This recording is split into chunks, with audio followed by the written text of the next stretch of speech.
Alright, the Earth-based cover has been revealed, showing Rua or Leo with the new form of Power Tool Dragon, although that's not the focus today, because today our first Earth-based support is Amazonas. And this is based on the Tyler sisters, not for Mai. And overall, because these are mostly under-supported archetypes, I'm just glad to see more support for them. But anyway, let's begin. So first off, to the new main deck stuff, Amazonas Shaman, level 2 Earth Warrior, 800 attack, 1800 defense, and its effect is, both of them are hard once per turn, and the first one is, if this card's in your hand or graveyard, you can target one Amazonas you control, except it's return that targeted monster back to your hand and then special summon this card. And then only Amazonas monsters from the extra deck can be special summoned this turn, which is not much of a restriction. This is actually meant to trigger the second effect because if this card is special summoned, you can add one polymerization from your deck to your hand. It may be weird at first, but if this card's in your graveyard while you have a monster on the field, you can technically return the monster back to your hand, special summon this, get a poly, which gives you 2 materials for a fusion summon. So this is actually overall just not too bad. It's just another foolish burial target, but hey, it is a little weird in hand, but it's also a discard target, so why not? And then for some reason, we got 2 new Pendulum Monsters for Amazonas, even though they're based on the fusion dimension, but okay. The one on the left is Amazonas Golden Whip Master, which is a level 5 Earth Warrior with 2000 and 1200 defense with the Pendulum Scale 1. And the one on the right is Amazonas Silver Sword Master, which is a level 3 Earth Warrior Pendulum with 1200 attack, 2000 defense with the Pendulum Scale 7. They both have the same pendulum effect where Amazonas monsters you control gets attack equal to their level times 100. With these two, that's 200 each, but considering that many main deck Amazonas is pretty low level, they won't get much, but your fusion monsters are pretty high level, so it's actually not too bad with these two. Although their second pendulum effects are both hard ones per turns, but they are a little different. Golden Whipmaster's second effect is that when an attack is declared involving an Amazonas monster, you can target one spell and trap on the field, destroy it. This is okay. And then for Silver Sword Master is that when an attack is declared with an Amazon monster,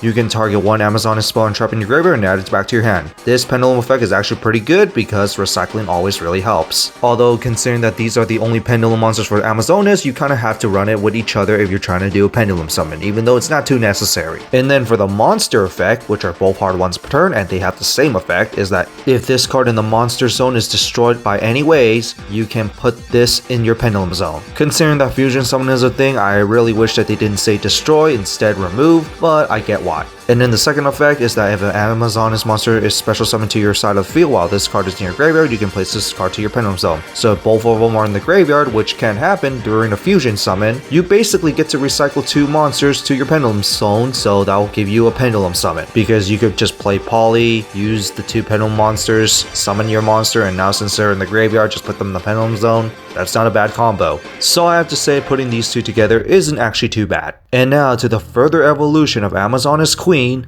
Amazonas Kaizerin, which is a level 10 Earth Warrior with 3200 attack and 2800 defense, requires 1 Amazonas fusion monster and 1 Amazonas monster. And its effect is that, first effect is hard once per turn. If this card's fusion summon, you can special summon 1 Amazonas monster from your deck. Play extension, why not? The Queen gets more warriors to the field. Second effect, your opponent cannot target other Amazonas monsters you control with card effects, and also they cannot be destroyed by your opponent's card effects. Damn, the Queen protecting all her warriors? That's pretty powerful. Too bad not herself, but still. Third effect, if this card was fusion summoned using an Amazon Queen or Amazon Empress as material, you can make 2 attacks with this card each battle phase. So a 32k beater that can attack twice and can protect all your Amazonas monster. This isn't too bad, although the Amazonas fusion monster can get annoying as a material, but still I would actually use this maybe as 1 or 2 of. Especially when the first effect lets you just summon another queen from your deck and then just make all your Amazonas cannot be destroyed by battle as well. That's a pretty good amount of protection.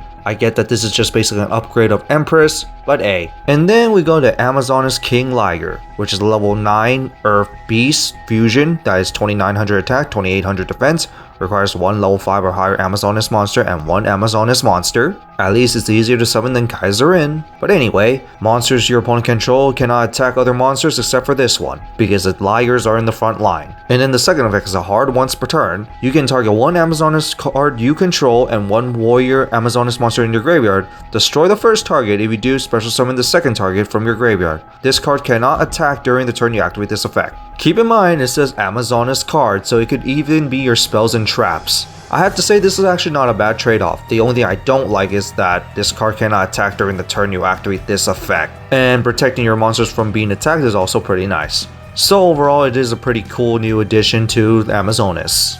Finally, to the last card, which is a quick play and it's a new fusion card, Amazonas Secret Technique. First off, you can only use a card with this name once per turn and an effect of this card's name once per turn. The first one is that it's a poly for Amazonas. Nothing really special there, but it is a quick play, so you could actually make more attacks with it. But the second effect is the play extension. You can banish this card from your graveyard. If you would fusion summon an Amazonas fusion monster, you can also send one Amazonas monster from your extra deck to the graveyard as material. First off, we got new Pendulum Monsters that could just recycle themselves from the graveyard, so that is pretty nice. Second, the new Kaizerin requires a fusion monster as material. So you could just send a fusion monster from your extra deck as material along with your other material with this card, and just summon the Kaizerin. It just makes things easier. And it's also Amazonas, so it is recyclable and searchable. So it's just a must play for Amazonas. So that is the new Amazonas support in Duelist of the Pyroxene. What do you guys think of it? Honestly, I'm not really too keen on playing Amazonas. I'm just glad to see more legacy support, especially under supported archetypes like this one.